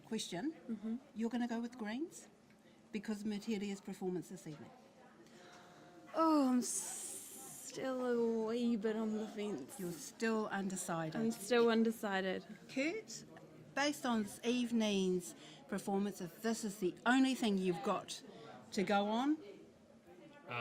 It would be the Greens or Labour. I think Rino and Metiria were the two strongest today, and I think it would really be coming down to looking a bit more at policy and stuff like that as well, because it's a short time. Thank you very much, Hene Pounamu Rongonui and Kurt McLaughlin. Thank you very much for joining me this evening on Te Tai Tonga post-debate critique of the candidates. The incumbent from Party Labour, Rino Tirikatene, from Te Party Māori, Reedy-Taare, and the former co-leader of the Greens Party, Metiria Tūrei. And thanks very much to Julian Wilcox, the MC. Next week we will be in Papakura in Tamaki Makaurau for the Hauraki Waikato debate, and Julian Wilcox will be the MC there as well too. There's only 2 candidates. It's the 2 cousins, Nanaia Mahuta and Rahui Papa.